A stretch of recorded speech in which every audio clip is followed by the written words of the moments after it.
അസ്സലാമു അലൈക്കും വറഹ്മത്തുള്ളാഹി തആല വബറകാതുഹു. അങ്ങ് അറേബ്യയിൽ ഇന്ന് സന്തോഷത്തിൻ്റെ നിമിഷങ്ങളാണ് ആ വീട്ടിൽ. അത് മറ്റൊന്നുകൊണ്ടുമല്ല, അത് ഷെഫി ഉസ്താദ് തിരിച്ചു വരുന്ന ദിവസമാണ് ഇന്ന്. ഭാര്യയോട് അറബി പറയുന്നു, ബേബി, ആ ഇന്ന് ഒരു പ്രത്യേകതയുണ്ട്, നീ അറിഞ്ഞോ? എന്താ അർബാ? പ്രത്യേകത മറ്റൊന്നുമല്ല, അതായത് ഇന്ന് ഷെഫി ഉസ്താദ് തിരിച്ചു വരുന്നുണ്ട്. ആണോ? മാഷാ അല്ലാ, ഇന്നെത്തോ? ഞാൻ വിചാരിച്ചോ നാളെ മറ്റന്നാളൊക്കെ. ഇന്നെത്തുമല്ലേ? അതെ, ഇന്നെത്തും. മോളോട് നീ കാര്യങ്ങളെല്ലാം പറഞ്ഞോ? ആ മോളോട് ഇല്ല, ഇത് ഞാൻ പറഞ്ഞിട്ടില്ല. ഞാൻ അറിഞ്ഞില്ലല്ലോ ഇന്നെത്തുന്നത്. പിന്നെ ഞാൻ വിചാരിച്ചു സർപ്രൈസ് കൊടുക്കാമെന്ന് വിചാരിച്ചു. എന്നാൽ തൽക്കാലം സർപ്രൈസ് ആയിക്കോട്ടെ അല്ലേ? നാളെ ഖുർആൻ പാരായണത്തിന് ക്ലാസ്സിന് വേറൊരു ഉസ്താദ് നിനക്ക് വേണ്ടി വന്നിരിക്കുന്നു എന്ന് പറഞ്ഞ് അവളെ കൊണ്ടുപോകാം. എന്താ? നമ്മുടെ മോളങ്ങനെ പറ്റിക്കണോ? അല്ലടി, പറ്റിക്കല്ല, ചെറിയൊരു സന്തോഷം. അതൊരു പക്ഷെ അതവൾക്ക് എന്താ? ആ എന്നാൽ ആയിക്കോട്ടെ. എന്നാൽ ആ ദിവസവും പതിവ് പോലെ തന്നെ മോള് ചോദിക്കുന്നുണ്ട്, ഉമ്മ, എൻ്റെ ഉസ്താദ് എന്ന് വരും, ഖുർആൻ പാരായണം അത് ഞാൻ മറന്നു പോകുമോ? എനിക്ക് ഒരുപാട് പഠിപ്പിച്ചു തന്നിരുന്നു, അതെല്ലാം എനിക്ക് ബൈഹാർട്ടാക്കുവാനും എല്ലാത്തിനും ആഗ്രഹമുണ്ട്. എന്നാ ഉമ്മ ഉസ്താദ് വരിക? മോളെ, നീ വിഷമിക്കല്ലേ, ഉസ്താദിന് ഉമ്മയും കുടുംബങ്ങളും എല്ലാവരും ഉള്ളതല്ലേ. അതുകൊണ്ട് തന്നെ മോള് കുറച്ച് ദിവസം കൂടി ക്ഷമിക്കായിരിക്കും നല്ലത്. ആ തിരിച്ചു വരും, വരാതിരിക്കൂല. എന്നാൽ അപ്പോഴും അവൾ ഉസ്താദിനെ കുറിച്ച് മാത്രം പറയുമായിരുന്നു. ഉമ്മ, ആ ഉസ്താദ് എത്ര നല്ല ഉസ്താദാണല്ലേ.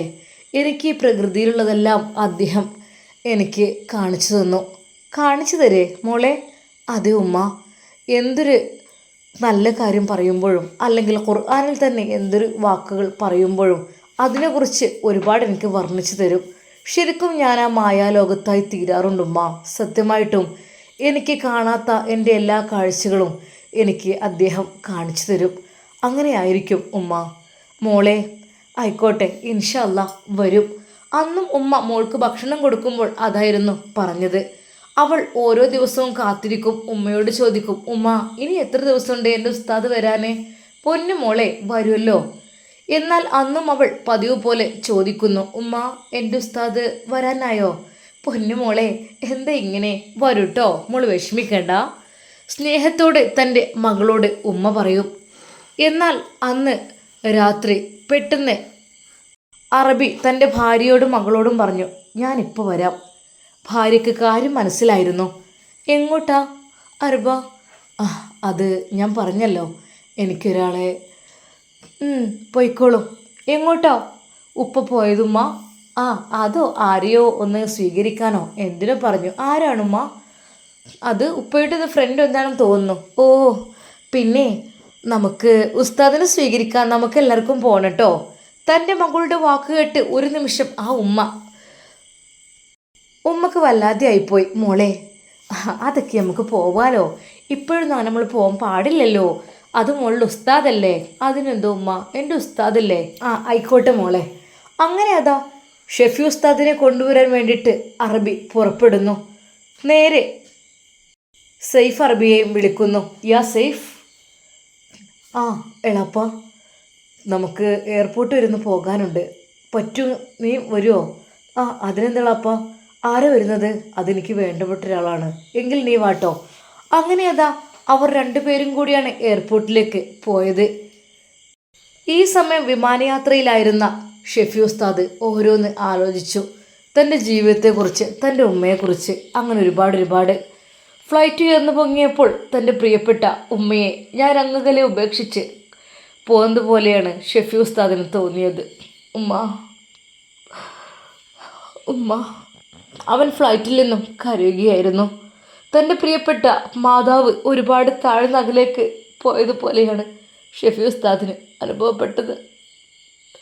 തൻ്റെ പ്രിയപ്പെട്ട ഉമ്മ തന്നെ നോക്കുന്നുണ്ടാവോ? അല്ലാ, ഒരിക്കലും സഹിക്കുവാൻ കഴിയുന്നതിനേക്കാളും അപ്പുറമായിരുന്നു ഷെഫി ഉസ്താദിൻ്റെ മനസ്സ്. തൻ്റെ പ്രിയപ്പെട്ട ഉമ്മ, അല്ലാ, എൻ്റെ ഉമ്മയുടെ കൂടെ ജീവിക്കാൻ എനിക്ക് കഴിഞ്ഞിരുന്നെങ്കിൽ എന്ന് വരെ വിചാരിക്കുകയാണ്. പാവൻ്റെ ഉമ്മ കൊടുത്തയച്ച സാധനങ്ങൾ എല്ലാം ഒറ്റയ്ക്കാണ് ഉണ്ടാക്കിയത്. ഷെഫി ഉസ്താദ് കരയുകയാണ്. എന്നാൽ ഈ സമയം നിസ്കാരപ്പായയിൽ തൻ്റെ പൊന്നു മകനു വേണ്ടി കൈകൾ ഉയർത്തുകയാണ് ആ ഉമ്മ.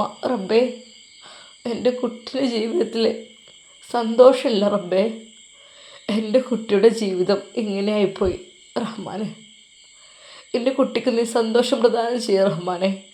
എന്ത് വിഷമങ്ങളുണ്ടെങ്കിലും എൻ്റെ കുട്ടിക്ക് അത് നീ ഇല്ലാതാക്കി കൊടുക്കല്ല. എൻ്റെ കുട്ടി പാവമാണ്, ആരുമില്ല റബ്ബേ. ഓനെ സ്നേഹിക്കാൻ ഈ ദുനിയാവിൽ ഞാൻ മാത്രമേ ഉള്ളല്ല, വേറെ ആരുമില്ല. പ്രിയപ്പെട്ട മാതാവ് അതാ കണ്ണീരോടെ അള്ളാഹുവിലേക്ക് കൈകളുയർത്തി ദുആ ചെയ്യുകയാണ്. ഷെഫി ഉസ്താദ് വളരെയധികം സുരക്ഷിതനായിട്ട് തന്നെയാണ് വിമാനത്തിൽ യാത്ര ചെയ്യുന്നത്. പ്രിയപ്പെട്ട തൻ്റെ ഉമ്മയെ കുറിച്ച് മാത്രമായിരുന്നു അവനക്ക് ചിന്തകൾ, വേറെ ഒന്നും ചിന്തിക്കാനില്ലല്ലോ. ചിന്തിച്ചാലും അത് ഷെഫി ഉസ്താദിന് മനസ്സ് വല്ലാതെ വേദനിക്കുന്നുണ്ട്. ഒരുപാടങ്ങ് കരഞ്ഞു പോയി. കുറച്ച് കഴിഞ്ഞപ്പോൾ പാതിമയക്കത്തിലേക്ക് ഷെഫി ഉസ്താദ് അതാ വഴുതി വീഴുന്നു. ആ സമയത്ത് ആ ഫ്ലൈറ്റിലുള്ളവരെല്ലാം ഉറക്കത്തിലേക്ക് വഴുതി വീണു. ഷെഫി ഉസ്താദിനെ അപ്പോഴും തന്നെ പ്രിയപ്പെട്ട ഉമ്മയുടെ മുഖമായിരുന്നു മനസ്സിലേക്ക് വന്നത്. മോനെ, ഉമ്മാൻ്റെ കുട്ടി നല്ലോണം ശ്രദ്ധിച്ച് എല്ലാം ചെയ്യാനട്ടോ, നേരത്തിന് ഭക്ഷണം കഴിക്കാനട്ടോ, ഉമ്മാൻ്റെ കുട്ടീനെ പഠിച്ചവൻ കാക്കട്ടെ. പ്രിയപ്പെട്ട ഉമ്മ തൻ്റെ മുമ്പിൽ വന്ന് വീണ്ടും വീണ്ടും ഉപദേശിക്കുകയാണ് എല്ലാം. അല്ലാ, ഇനി ഏകദേശം 1 മണിക്കൂർ മാത്രമാണ് ബാക്കിയുള്ളത്. അറബിക്കടലിന് മുകളിലൂടെ ആ ഫ്ലൈറ്റ് പറന്നപ്പോൾ ഷെഫി ഉസ്താദ് താഴേക്ക് നോക്കി. അല്ലാ, എൻ്റെ ഉമ്മയുടെ അരികിൽ നിന്ന് ഞാൻ കടൽ കടന്നു. എൻ്റെ ഉമ്മ മറ്റേ കരയിലാണ്. പഠിച്ചവനെ, അറിയില്ല, ഒന്നും കൂടി കണ്ടിരുന്നെങ്കിൽ എന്ന് തോന്നി പോവാണ്. ഷെഫി ഉസ്താദ് അങ്ങനെ തന്നെ കരഞ്ഞുകൊണ്ടിരിക്കുകയാണ്. ഇനി 1/2 മണിക്കൂർ മാത്രമാണ് ബാക്കി. അതിനു മുമ്പായിട്ട് അതാ സീറ്റ് ബെൽറ്റ് ഇടുന്നതിനെ കുറിച്ച് ഒരു അനൗൺസ്മെൻറ്റ് വരുന്നു. എന്തോ അറിയില്ല, വിമാനത്തിന് ചെറിയ രീതിയിലുള്ള ഒരു കുലുക്കം. എല്ലാവരും സീറ്റ് ബെൽറ്റ് ധരിക്കുക. നിർദ്ദേശമനുസരിച്ച് എല്ലാവരും ധരിക്കുന്നു. അറിയാതെ ഉറക്കത്തിലേക്ക് വഴുതി വീണവരെയെല്ലാം ഹെയർ ഹോസ്റ്റസ് വന്ന് തട്ടി വിളിക്കുന്നു. Excuse me, please seat belt. എല്ലാവരും ഇറങ്ങാനായോ എന്നുള്ള രീതിയിൽ 1/2 മണിക്കൂർ കൂടി യാത്ര ബാക്കിയുണ്ട്.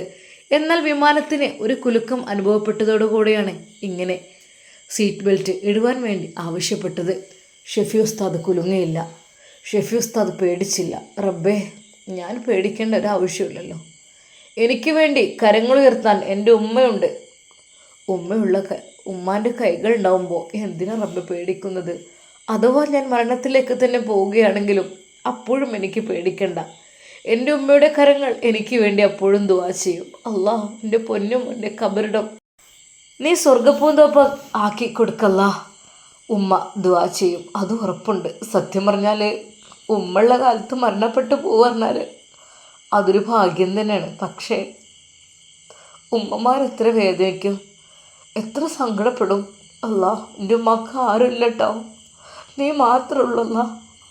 എൻ്റെ ഉമ്മയെ ആരേൽപ്പിച്ചിട്ടാണ് ഞാൻ പോകുന്നത്? തിരിഞ്ഞു പോലും നോക്കാത്ത എൻ്റെ ഭാര്യയെ ഏൽപ്പിച്ചിട്ട്. ഷെഫി ഉസ്താദിനെ സങ്കടം നിർത്താൻ കഴിയുന്നില്ല. കരഞ്ഞ് മുഖമാകെ ചുവന്നിരിക്കുന്നു. ടിഷ്യൂ കൊണ്ട് കണ്ണുകൾ തോർത്തുന്നു. ഒരു എയർ ഹോസ്റ്റസ് പെട്ടെന്ന് അങ്ങോട്ട് വന്നു. Excuse me please, what problem? No problem. എന്തിനാണ് കരയുന്നത്? എന്താണ് നിങ്ങൾക്ക് പറ്റിയത് എന്നായിരുന്നു അവർ ചോദിച്ചത്. ഒന്നുമില്ലെന്ന് തലയാട്ടി. വെറും 10 മിനിറ്റ് മാത്രമാണ് ബാക്കിയുള്ളത്. വീണ്ടും അനൗൺസ്മെൻറ്റ്. ഫ്ലൈറ്റ് താഴ്ന്ന് പറക്കുവാൻ വേണ്ടി ശ്രമിക്കുകയാണ്. താഴ്ന്ന് അതാ അറേബ്യയുടെ ആ മണ്ണിൽ ഇറങ്ങുവാൻ നിൽക്കുകയാണ്. ഷെഫി ഉസ്താദ് തൻ്റെ പ്രിയപ്പെട്ട ഉമ്മയെ ഒരിക്കൽ കൂടി ഓർത്തു. യാ അല്ലാഹ്, ഉമ്മക്ക് ആരുമില്ല കേട്ടോ, നിന്നെ ഏൽപ്പിച്ച് ഞാൻ പോന്നാണല്ലോ, നിന്നെ മാത്രം ഏൽപ്പിച്ച്. എൻ്റെ ഉമ്മക്ക് താങ്ങായി തണലായിട്ടും നീ വേണം കേട്ടോ, എൻ്റെ ഉപ്പ പോലും ഇല്ല. അല്ലാഹ്, പ്രിയപ്പെട്ട മാതാവിന് വേണ്ടി ആകാശത്തിന് മുകളിൽ നിന്നും അവൻ ദുആ ചെയ്യുന്നു. വെറും 5 മിനിറ്റ് മാത്രമാണ് ബാക്കിയുള്ളത് ഫ്ലൈറ്റ് ലാൻഡ് ചെയ്യാൻ. ഏകദേശം എയർപോർട്ടിനരികിൽ എത്തിത്തുടങ്ങി. ഈ സമയം സെയ്ഫ് അറബിയും ഷെഫി ഉസ്താദിൻ്റെ അറബിയും എയർപോർട്ടിൽ കാത്തു നിൽക്കുന്നു. ഫ്ലൈറ്റ് ഇറങ്ങിയോ? ദാ ഇപ്പം ഇറങ്ങും എന്നാ പറഞ്ഞത്. 3 മിനിറ്റ്. ഒരുപാട് ആളുകൾ സ്വീകരിക്കാൻ. എന്നാൽ പലരും ഗൾഫിൽ നിന്ന് വരുന്നവരാകുമ്പോൾ ആരും ഉണ്ടാവില്ലല്ലോ. നാട്ടിലാണല്ലോ ഉണ്ടാകുക. നാട്ടിലെ ആളുകൾ ഇഷ്ടംപോലെ സ്വീകരിക്കാണ്ടാവും. പക്ഷേ ഗൾഫ് നാട്ടിൽ ആര് സ്വീകരിക്കാൻ? ആർക്കും ഒഴിവുണ്ടാവില്ല. കൂട്ടുകാരാണെങ്കിൽ പോലും ബിസി ആയിരിക്കും. ചിലരാണെങ്കിൽ ഫ്രീ അന്ന് ലീവ് എടുത്ത് അങ്ങനെ പോരുന്നവരുണ്ട്. പക്ഷേ അധികം ആളുകളും ഒറ്റക്കായിരിക്കും. ഒരാൾ എന്തിനാ ബുദ്ധിമുട്ടിക്കുന്നത് എന്ന് കരുതിയിട്ട്. തന്നെ വരവേൽക്കാൻ ഇവിടെ ഉമ്മയും ഉപ്പയുമില്ല. തനിക്ക് തൻ്റെ ഭാര്യയില്ല, പെങ്ങന്മാരില്ല, ആരുമില്ല. തനിച്ച് ഗൾഫിലെ എയർപോർട്ടിൽ നിന്ന് നേരെ റൂമിലേക്ക് പോകുന്ന ആ ഒരു വേദനയേറിയ കാഴ്ച. ആ ഫ്ലൈറ്റിൽ കയറിയിരിക്കുമ്പോൾ ഇടനെഞ്ചിൽ വല്ലാത്തൊരു വേദനയുണ്ട്. അല്ലാ, എത്ര സന്തോഷത്തോടു കൂടിയായിരുന്നു നാട്ടിലേക്ക് പോയത്. തിരിച്ചു വരുമ്പോൾ വളരെയധികം സങ്കടം. എന്തൊക്കെ തന്നെയാണ് നമ്മുടെ ഷെഫി ഉസ്താദ് ഇതാ ഇറങ്ങുവാൻ പോകുകയാണ്. 2 മിനിറ്റ് മാത്രമാണ് ബാക്കിയുള്ളത്. ഫ്ലൈറ്റ് താഴ്ന്നുകൊണ്ടേയിരുന്നു. അതാ ഏതാനും നിമിഷങ്ങൾക്കകം ഫ്ലൈറ്റ് നിലം തൊടും. താഴ്ന്ന് ശക്തമായ ഒരു ശബ്ദത്തോടു കൂടി ആകപ്പാടെ ഒരു കുലുക്കം. ഫ്ലൈറ്റ് താഴേക്ക് ചാടി. ഒരു നിമിഷം എല്ലാവരും ഒന്ന് ഭയന്നു. ഫ്ലൈറ്റ് നേരെ ചീറിപ്പാഞ്ഞു. അതേ സ്പീഡിൽ വളരെയധികം വേഗതയോടുകൂടെ ഒടുവിൽ ഫ്ലൈറ്റിൻ്റെ സ്പീഡ് കുറഞ്ഞു വന്നു. ഷെഫി ഉസ്താദ് അത് കണ്ടു. അതെ, ആ മണൽക്കാടുകൾ പോലുള്ള ആ ഒരു മഞ്ഞ നിറത്തിലുള്ള മരുഭൂമി, അതാണ് ഗൾഫിൻ്റെ അടയാളം. കറുത്ത പാറകൾ കാണും, അതുപോലെ മഞ്ഞ മണലുകളും. അല്ലാതെ ഒരു പച്ചപ്പോ ഒന്നുമില്ല. കൊടും ചൂടിലേക്കാണ് ഞാൻ വരുന്നത്. ഷെഫി ഉസ്താദ് സഞ്ചരിച്ചിരുന്ന ഫ്ലൈറ്റ് പതുക്കെ അതാ അവിടെ ഇറങ്ങി. അത് പതുക്കെ ഓഫ് ചെയ്തു. എല്ലാവരും പെട്ടെന്ന് സീറ്റ് ബെൽറ്റ് ഒഴിവാക്കി എണീറ്റ് അവരുടെ ലഗേജുകളെല്ലാം ആ ഡിക്കിയിൽ നിന്നും ധൃതിയിൽ എടുക്കുവാൻ തുടങ്ങി. എല്ലാവരും എടുത്തു. കയ്യിലുള്ള ഹാൻഡ് ബാഗ് പിടിച്ചുകൊണ്ട് എല്ലാവരും ഫ്ലൈറ്റിൻ്റെ പുറത്തേക്ക്. ഷെഫി ഉസ്താദ് ആ ഒരു പുറം കാഴ്ച കണ്ട്, പഠിച്ചോനെ എന്തൊരു പൊരുവയിൽ. ഇവിടെ നാട്ടിൽ നല്ല മഴയും തണുപ്പും. ഇവിടെ എത്തിയപ്പോൾ കാലാവസ്ഥ മൊത്തത്തിലങ്ങ് മാറി ചുട്ടുപൊള്ളുന്ന മരുഭൂമിയിലേക്ക്. ഷെഫി ഉസ്താദ് ഫ്ലൈറ്റ് ഇറങ്ങി ചെക്കിങ്ങും കാര്യങ്ങളും എല്ലാം കഴിഞ്ഞുകൊണ്ട് പോവുകയാണ്. നാട്ടിലേക്ക് വരുമ്പോൾ പെട്ടെന്ന് ചെക്കിംഗ് എല്ലാം കഴിഞ്ഞ് അങ്ങ് പുറത്തിറങ്ങിയാൽ തൻ്റെ പ്രിയപ്പെട്ട ബന്ധുക്കളെ കാണാം എന്നുള്ള ആഗ്രഹത്തിലായിരിക്കും. പക്ഷേ എല്ലാവരും ശോകമുഖമായാണ് നടക്കുന്നത്. ചെക്കിങ്ങും കാര്യങ്ങളും എല്ലാം കഴിഞ്ഞു. ഷെഫി ഉസ്താദും അതാ പുറത്തേക്ക് ഇറങ്ങുമ്പോൾ പെട്ടെന്ന് 2 അറബികൾ അതാ ഓടിയെത്തുന്നു.